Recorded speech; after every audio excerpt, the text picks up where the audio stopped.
Back in 2017, there wasn't a basketball page on the planet that wasn't posting about Trevon Duval. After posting millions of views on his insane mixtapes, not only were fans convinced, he ranked as the 6th best prospect and ranked as high as top 3 in NBA mock drafts by scouts and analysts alike. Fast forward 2 years and Trevon went undrafted, fighting for merely a G League roster spot in the NBA, bouncing around the league. So what happened to the next John Wall?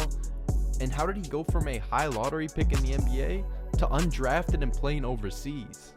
Basketball came easy for Trevon at a young age. Growing up in Newcastle, Delaware, the entire city knew it was imminent that Trevon was going to take over the basketball world as early as just 14 years old.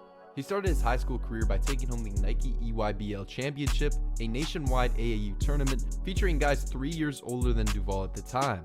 Alongside highly touted prospect Isaiah Briscoe, the two took the tournament by storm with flashy passes, insane dunks, and highlights after highlights on both sides of the floor, which showcased some crazy posters and some insane overall scoring.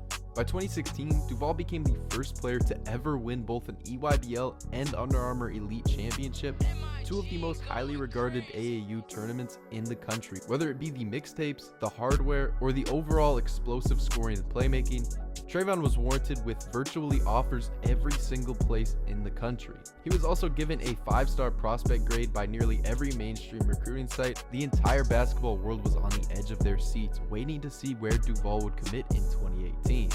With basically every powerhouse college at his door, Duval had a choice to make, one that would affect the entirety of his future basketball career.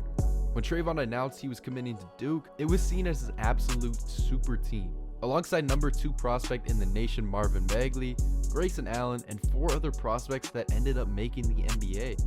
To start his freshman season, Trevon was showing the same high school flash, averaging 15 points and 7 assists per game, leading Duke as their main point guard to a 6-0 start.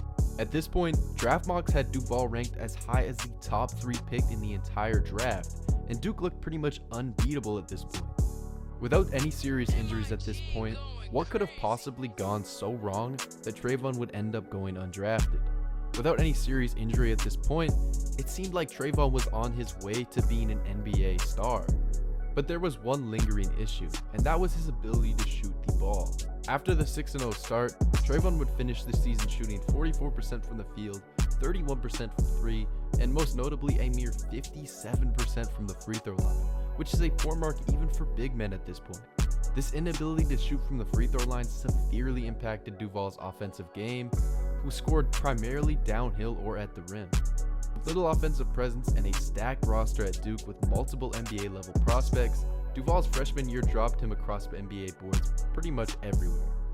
Luckily, Duval had 3 more years of eligibility, or at least that's what we thought, before he decided to declare for the NBA draft after just one seemingly disappointing season in college. With the shocking decision to go one and done, Duval was still projected as a late first and at minimum 2nd round selection ahead of the 2018 draft. Not the same super high lottery projection from just a year ago, but still a great opportunity to make the league and grow into a potential starter. However, when draft night came, Duval would not hear his name get called in the 1st or 2nd round, marking him as the first one and done in Duke history to go undrafted.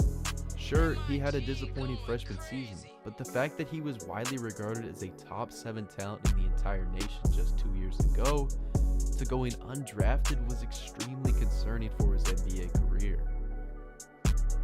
Regardless of the unfortunate outcome from draft night, it wasn't long before Duval found himself a contract, signing and playing for the Houston Rockets in the Summer League, and eventually earning himself a 2-way contract on the Bucks to hopefully develop and rise into a role in the rotation. He started his NBA career primarily in the G for the Wisconsin Herd in his rookie season, putting up 12 and 4 a game as a 20-year-old for the affiliates. This was enough to get him to suit up for a few games on the Bucks. However, he averaged just 2 minutes per game in those 3 games for the team. Trevon's shooting issues were still massively apparent, struggling with both shooting efficiency as well as running the point guard in the pro league. Duval was still covered in potential, but in a league as talented as the NBA, you can be replaced as soon as you sign a contract, and this would sadly be the only chance he's gotten so far in the NBA. Trevon spent 2019 through 2022 grinding in the G League for multiple other teams. working his absolute heart out to earn another shot in the league, all to no avail. His 3 other seasons appeared duplicate to his first, and with no substantial improvement, he eventually ended up signing overseas for Metro St. Diagas. He spent the last 3 seasons bouncing around European leagues and teams, trying to find his home and a real opportunity to showcase his once star-studded talent that had the basketball world turning their heads all those years ago. Recently, Duval began his season with Saba BC, dropping 15 points on solid shooting split. Hopefully something that can remain present through the entire season.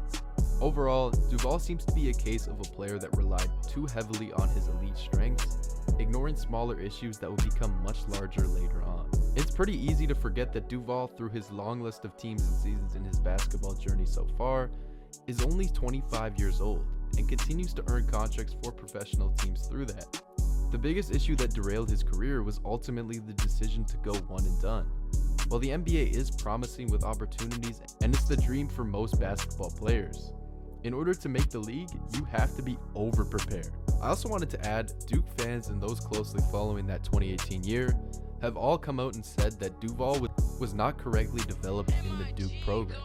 Whether it be underdevelopment or a lack of shooting, Trevon's basketball career is far from over, and there is still hope and a real chance if the shooting can be even average.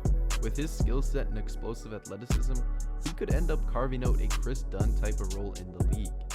You see, Dunn had a similar draft process to Trevon, relying on the physical traits and finishing talent, underutilizing his shooting ability, but he used this same athletic ability to turn it completely around and became a great backup point guard in the league, earning contract after contract, because what he did was he took his biggest strengths and used them to his advantage by becoming a very, very good defender for his position.